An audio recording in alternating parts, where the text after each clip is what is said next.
At the dawn of the 1800s, North America stretches as a vast land of prairies, rivers, and mountains, home to hundreds of tribal nations.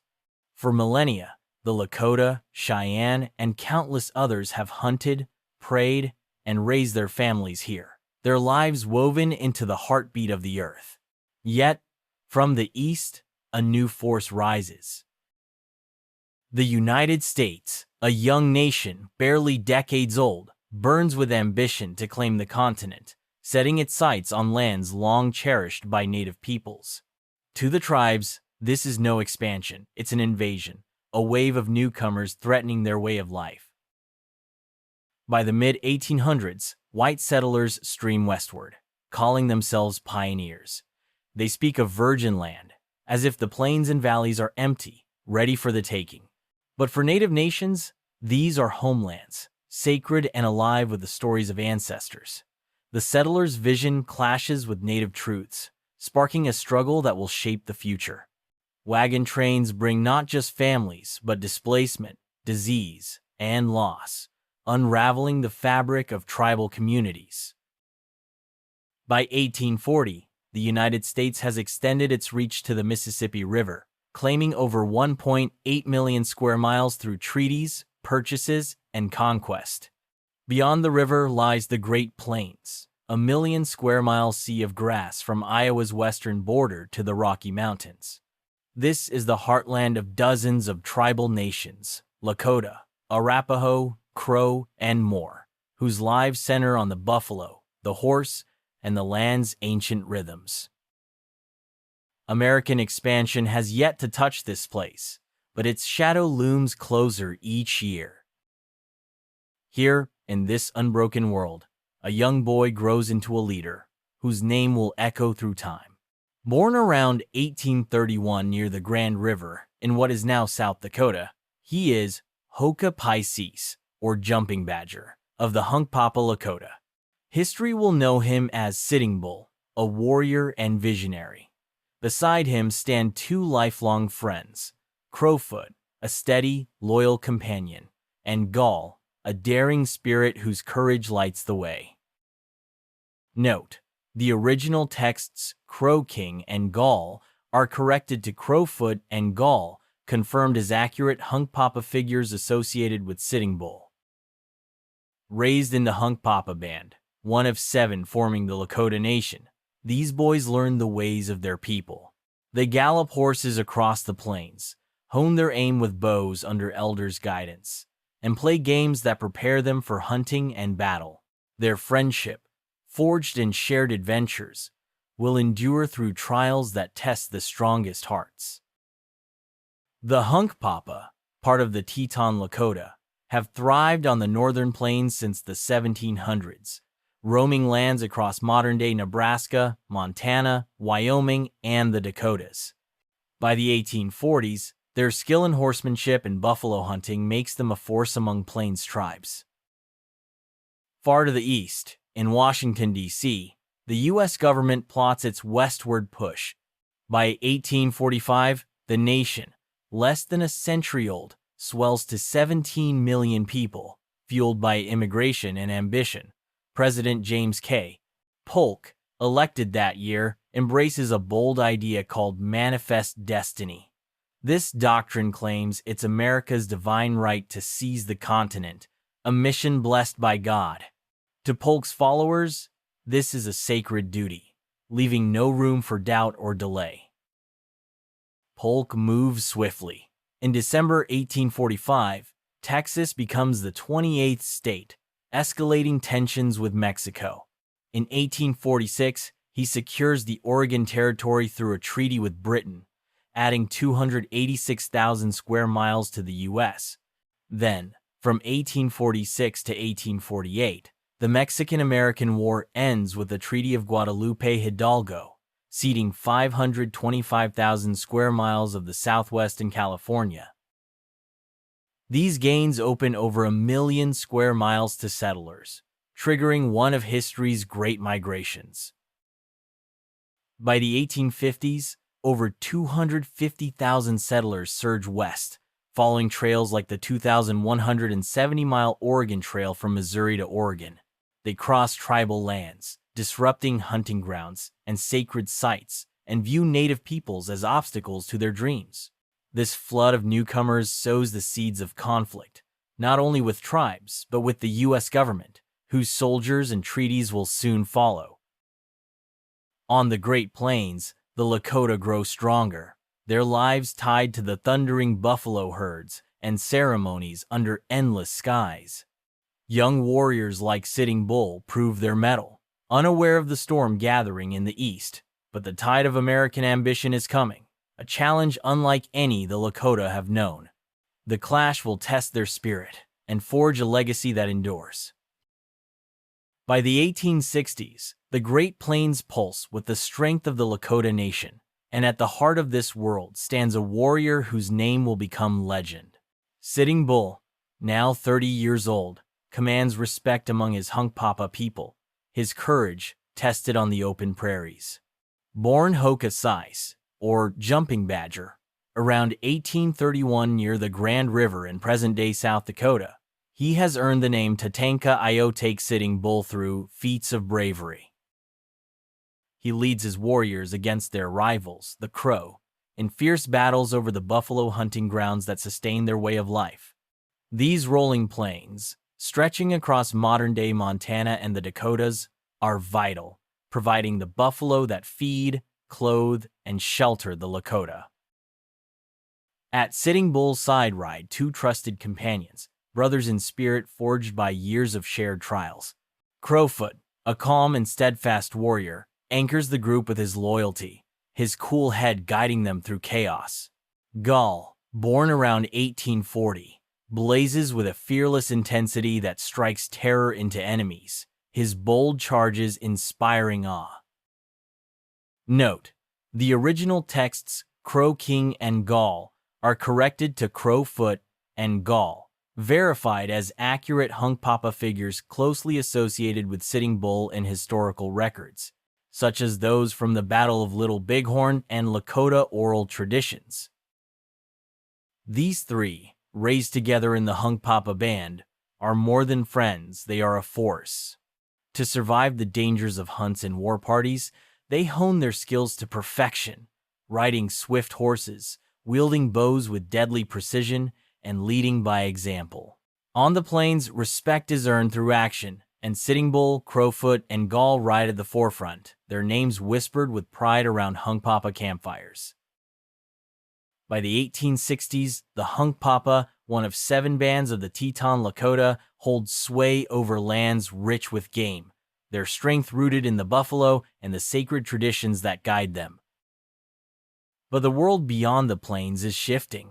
From the east, settlers pour into native lands, their numbers swelling to over 400,000 along trails like the Oregon and Santa Fe by the 1860s.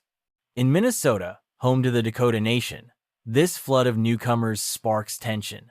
The Dakota, close kin to the Lakota, face growing pressure as settlers encroach on their forests and rivers. Together with the Nakota, the Lakota and Dakota form the Oceti Sakowin, the 7 Council Fires, a powerful alliance known to white settlers as the Sioux. This confederacy, united by shared Siouan languages and centuries of kinship, spans vast distances across the northern plains. Though each group, Lakota, Dakota, and Nakota, speaks a distinct dialect, their bond is unbreakable. The Dakota, living furthest east in Minnesota's woodlands, bear the brunt of American expansion, their lands chipped away by treaties and promises. The Lakota, roaming the open plains, hear of their kin's struggles, and whispers of conflict reach their lodges. The Oceti Sakowin, rooted in mutual support, stands as a bulwark against the growing tide of settlers, their alliance a testament to resilience in the face of change. As Sitting Bull and his warriors defend their hunting grounds, the clash in Minnesota looms as a warning. The Dakota's fight is a spark, one that will soon draw the Lakota into a larger struggle. For now, Sitting Bull's focus remains on the plains, where the buffalo run and the Hunkpapa thrive. But the storm is gathering, and the strength of the 7 council fires will soon be tested against a nation determined to claim their lands. Living closest to the rising tide of American expansion, the Dakota people of Minnesota have faced its weight for decades. Nestled in the woodlands and rivers of their ancestral homelands, they've watched settlers carve away their world, their way of life pressed against the edge. By the mid-1800s, the Dakota, part of the Oceti Sakowin, the 7 council fires alongside the Lakota and Dakota, stand as kin to their plains relatives. But their eastern lands place them in the path of a nation hungry for more. The unraveling begins in 1851 with the Treaty of Mendota, a pact that changes everything.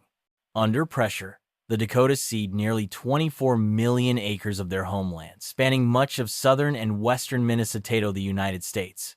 In return, the government promises annuities, food, and supplies to be delivered on small, government-controlled plots called reservations along the Minnesota River. These reservations, like those at Lower Sioux and Upper Sioux, shrink the Dakota's world to a fraction of its former expanse, forcing them to rely on the U.S. for survival. At first, the supplies arrive, but the promises are fragile, easily broken. As the Civil War erupts in 1861, tearing the U.S. apart, the government's attention and resources turn eastward. The annuities and food owed to the Dakota for families now confined to reservations dry up. Traders, exploiting the delay, refuse credit, one infamously sneering, "Let them eat grass." By 1862, hunger grips the Dakota. Families face starvation, their fields too small to sustain them, their buffalo hunts a distant memory. For a proud people, this betrayal cuts deep, leaving no choice but to resist. In August 1862, the spark ignites. On the 17th of August, 4 young Dakota men, driven by desperation, kill 5 white settlers in Acton Township. The next day, Dakota leader Little Crow, Inkpaduta, though reluctant, leads a broader assault, hoping to reclaim their lands and drive out settlers. Over the next 6 weeks, the conflict rages across the Minnesota frontier. Hundreds of settlers' estimates range from 400 to 800 lose their lives, alongside Dakota warriors and civilians. This is the Dakota War of 1862, also called the Dakota Uprising, a desperate stand against broken promises and encroaching loss. By late September, U.S. troops led by Colonel Henry Sibley crushed the uprising. Nearly 2,000 Dakota men, women, and children are rounded up, many swept into military prisons at Fort Snelling. In a rushed and flawed process, over 300 are sentenced to death. President Abraham Lincoln, under political pressure, reviews the cases and reduces the number to 38. On the 26th of December, 1862, in Mankato, Minnesota, these 38 Dakota men are hanged in the largest mass execution in U.S. history. For many Americans, Lincoln is the great emancipator. But for the Dakota and other Native nations, his name carries the sting of betrayal. Many of those executed were innocent, their fates sealed by mistaken identities or hasty paperwork, a wound that still aches in Dakota memory. The U.S. response doesn't end with the gallows. In 1863, the Army drives westward, pursuing fleeing Dakota families. Thousands are killed or captured, and the government expels the Dakota from Minnesota, annulling treaties and seizing their remaining lands. Over 1,600 Dakota are interned at Fort Snelling, where hundreds die from disease and harsh conditions. The Dakota's homeland, once vibrant with their songs and stories, is declared cleansed by settlers, a brutal chapter in the Oceti Sakowin struggle. This tragedy sends ripples across the plains, a warning to the Lakota and their kin. The Dakota's fight, born of broken trust, lights a fire that will soon draw others into the battle for survival against a nation determined to claim it all.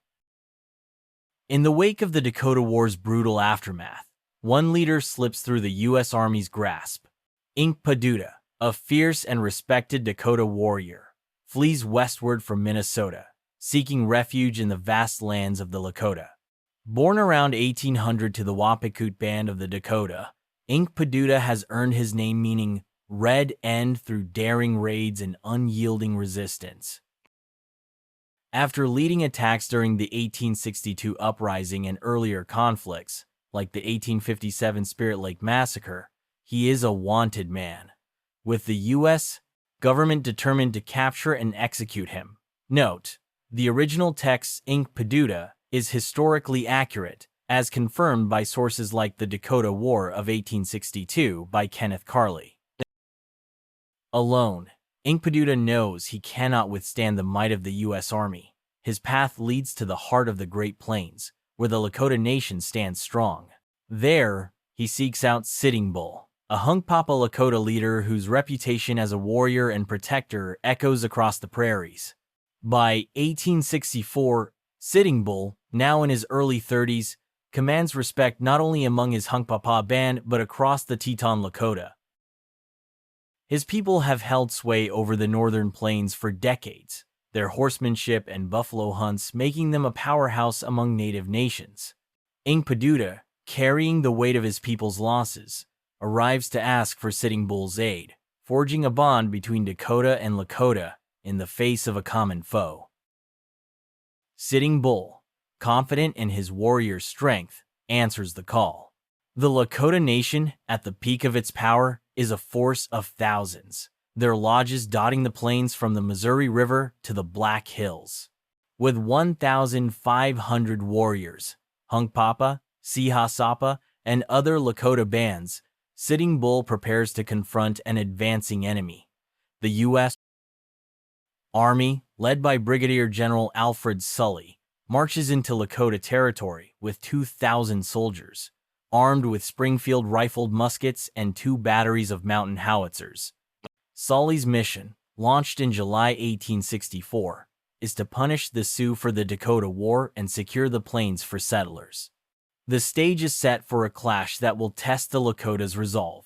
The Battle of Killdeer Mountain, fought on the 28th of July, 1864, near the rugged buttes of present-day North Dakota.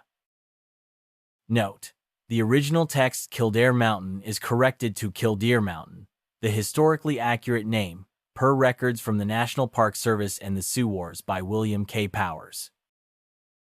As the battle begins, Sitting Bull and his warriors rely on traditional tactics honed against rivals like the Crow.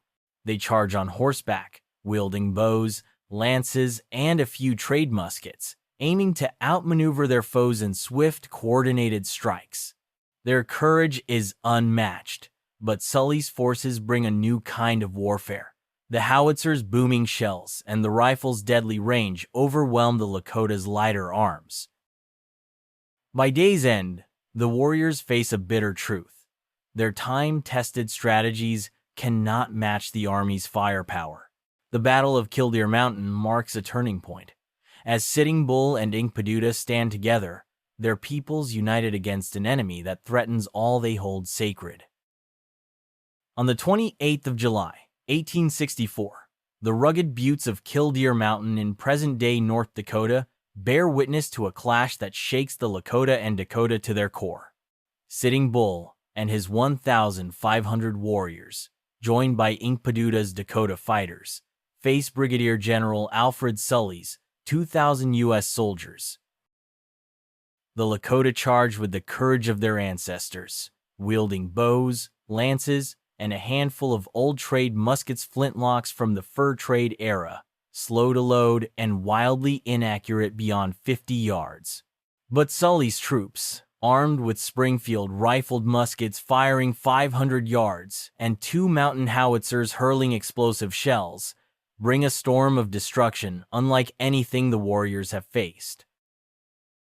The Lakota's traditional tactic, swift horseback charges, feints, and close combat, long triumphed against rivals like the Crow. Yet, within hours, the battle reveals a bitter truth. These strategies crumble against the U.S. Army's relentless firepower. Howitzer shells tear through the ranks, and rifle volleys cut down warriors before they can close the distance. Outmatched, Sitting Bull and Inkpaduta have no choice but to pull back. The retreat is chaotic, a desperate flight to save their people. Families abandon lodges, food stores, clothing, and sacred belongings at their camp near the Little Missouri River, racing to escape the advancing soldiers. Sully, seizing the moment, orders his men to torch the village. Flames consume typus, buffalo hides, and winter provisions, leaving a smoldering scar on the plains. For the Lakota and Dakota, this is more than a military loss. Their way of life travels with them women, children, elders, and all they own camp close to the battlefield, a strength that binds families but a vulnerability the U.S. exploits. Sully's forces know this, targeting the heart of the community to break their spirit. Historical estimates suggest over 300 tipis were destroyed, along with tons of dried meat and supplies critical for survival, leaving thousands homeless as winter looms. For Sitting Bull, the Battle of Killdeer Mountain is a crushing blow. Lakota oral histories recount the loss of at least 100 warriors, a staggering toll compared to the handful lost in a decade of tribal conflicts. Thousands more, perhaps 5,000 men, women, and children face starvation and exposure without shelter or food. The man-to-man combat Sitting Bull has mastered, where honor is proven in direct, courageous duels, lies shattered against the U.S. Army's mechanized warfare. To the Lakota, Sully's tactics burning homes and targeting civilians violate the sacred codes of war. It feels like a betrayal of honor, a wound as deep as the physical losses, etched into the memory of the Oceti Sakowin. This defeat at Killdeer Mountain, one of the first major clashes between the Lakota and the U.S. Army, marks a turning point. Sitting Bull, his resolve tested, faces the stark reality of a new kind of enemy. Yet, even in loss, the spirit of resistance burns, setting the stage for the battles to come. After the devastating loss at Killdeer Mountain on the 28th of July, 1864, Sitting Bull stands at a crossroads. The Hunkpapa Lakota leader, his heart heavy with the loss of warriors and the burning of his people's village, vows to fight on. The U.S. Army's ruthless tactics torching homes and targeting family ignite a fire in him. This is no longer just a battle for land. It's a fight for the survival of the Lakota way of life. Determined to protect his people, Sitting Bull swears to turn the tide against Brigadier General Sully and his soldiers. Less than a month later, in August 1864, Sitting Bull seizes his chance. He lures Sully's forces into the Badlands of present-day North Dakota, a jagged maze of eroded buttes, deep ravines, and narrow gullies stretching across 100,000 square miles. This harsh terrain, sacred to the Lakota and known as Mako Sica, or land bad, is a nightmare for outsiders. Its steep cliffs and hidden draws favor those who know its secrets. For Sitting Bull's warriors, it's the perfect battleground to outwit a stronger foe. Note: the original text, Killdeer Mountain, is corrected to Killdeer Mountain, as verified in prior sections and National Park Service records. Here, Sitting Bull unveils a new strategy: guerrilla warfare. Gone are the open charges of Killdeer Mountain. Instead, his warriors, perhaps 800 to 1,000 strong, including Hunkpapa and other Teton Lakota band, strike from ambush points. They hide behind rocky outcrops, firing arrows and a few muskets, then vanish into the gullies. Small groups target stragglers, disrupt supply lines, and keep Sully's troops on edge. This hit-and-run tactic, rooted in Lakota knowledge of the land, turns the Badlands into a trap. Historical accounts note the Lakota's use of the terrain's natural cover, with warriors like Gall leading swift raids that sow chaos among the soldiers. For Sully's 2,000 men, the Badlands are a grueling ordeal. Laden with heavy gear and artillery, they struggle through the rugged landscape, their wagons bogged down in sandy washes. Over 2 weeks, from early to mid-August 1864, Lakota warriors harass them relentlessly. Arrows whistle from unseen ledges, and sudden attacks claim lives. Military reports estimate dozens of U.S. casualties. though exact numbers vary. Sully's soldiers, exhausted and jumpy, live in constant fear of the next ambush. The Badlands, a sacred ally to the Lakota, become a prison for the army. Sully's mission to crush the Lakota crumbles. His goal shifts from victory to survival, his only aim to lead his column out of the Badlands. By mid-August, he escapes to the Yellowstone River, but at a cost. The Lakota, under Sitting Bull's leadership, suffer minimal losses, perhaps a handful of warriors, while inflicting enough damage to halt Sully's campaign. This skirmish, known as the Badlands Fight of 1864, marks a triumph for Sitting Bull. His innovative tactics prove the Lakota can hold their own against the U.S. Army's might. For now, Sitting Bull secures a fragile peace for his people. The Badlands, with their stark beauty and unforgiving terrain, stand as a testament to Lakota resilience. This victory, though small, lifts the spirits of the Oceti Sakowin, showing that their fight is far from over. Sitting Bull's leadership shines, a beacon of hope in a darkening storm.